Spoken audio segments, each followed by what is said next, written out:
How does this have anything to do with the Industrial Revolution? I'm so glad you asked.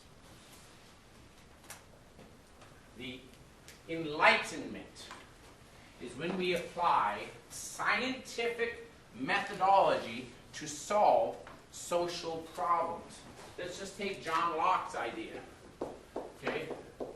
John Locke is a child of the Enlightenment. He is, by the way, on the opposite side of a guy named Thomas Hobbes. The funny thing is that both of these guys are Enlightenment thinkers, but they have completely different views. Thomas Hobbes is there to explain why James I should be absolute. And if you remember, John Locke was there a little bit later, quite a bit later, to explain why William and Mary, after the Glorious Revolution, ought to be constitutional. From Hobbes' argument, he says, the world is naturally chaotic. Governments exist to restore or to create order. Order provides the rights of life, liberty, pursuit of happiness, property, private property, anything like that. Therefore, governments, who is responsible for the order, can give or take rights at any time. That makes sense? Super easy argument. That's why James I has to be an absolute ruler, because he's order. Remember, this isn't the first time you've heard about this order versus reform idea. This is the argument that those aristocrat types are going to be using. That you need to have a strong hand, because if you don't, you're going to have the reign of terror. Now, okay, Hobbes is like 150 years, 200 years before the reign of terror, but you get what I'm saying. It's not a new argument. John Locke, different argument. Okay? Basically, men were created with rights. Because God created us all equal. The tabula rasa, if you look in psychology, we're all created basically the same. And so, if that's the case, governments exist only to protect those rights. That's why they exist. We all have these rights. If government fails, then you have to alter or change the government.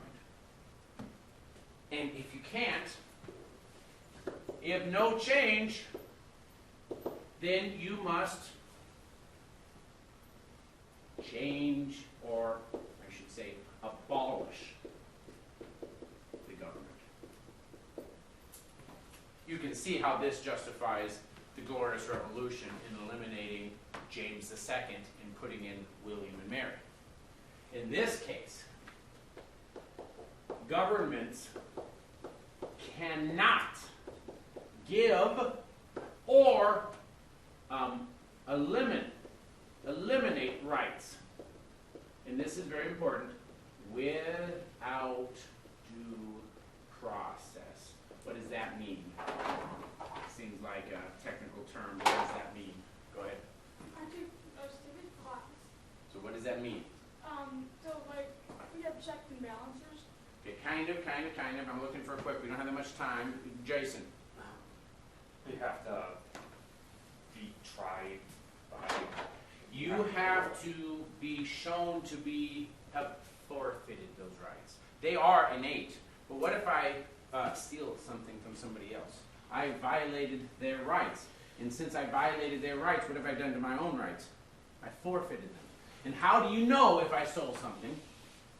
We have a trial, peers, attorneys, impartial judges. That's the due process. It also, if you look really careful, you have to alter or change. Does this mean that every once in a while we should tell the king, hey, you're doing things wrong? What's the best way to constantly be changing the government to make sure that we never lose our rights?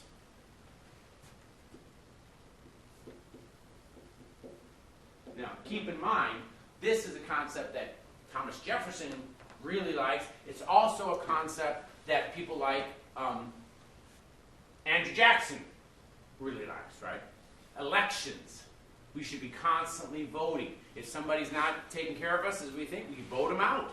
So if we do that, we don't have to have ever a revolution, because we can use the process of government as it is. Does that make sense? Now keep in mind, when John Locke is saying this, he's talking about really the aristocrats. He's not talking about the poop scoopers. This is still 1688 is the Glorious Revolution. It's another 100 years before the French Revolution, so he's not worried yet about the Reign of Terror. But both of these ideas are kind of governing how we're dealing with political reform and political change. And eventually we're going to say, well, we should have lots of elections so that the people are able to make sure that their rights are not hurt, damaged, they're protected. And if we do that, we can always avoid this revolution. That's the way we keep peace. This other side said, no. The problem is that you give people too many rights. That's really like opening up the door to chaos. And the more chaos there is, you need somebody to quash it down, which is exactly what they point to the Reign of Terror being. These two ideas dominate. Now, in the end, you guys are very smart. Which idea wins? It's obviously John Locke. But when? I will make this argument. Not really until World War II. Because isn't this Hobbesian argument kind of what Hitler and Mussolini and Franco and Stalin really rest on? Not Stalin in terms of his rhetoric, but in practice. You have to have a strong dictatorship. Stalin said it was a dictatorship of the people.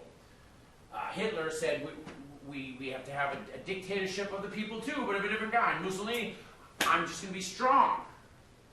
Because if I don't have the strength, there's disorder and there's chaos. Well, the opposite side, England, France, the United States, no. If you want to avoid chaos, why don't you give the people the rights? Why don't you protect the rights? And then they don't have to have this venting. Now, in my mind, I could be wrong on this, but in my mind, history kind of proves this side. But world history. Now, how does this connect to Industrial Revolution? We got 3 minutes. Super easy. The whole essence of the Enlightenment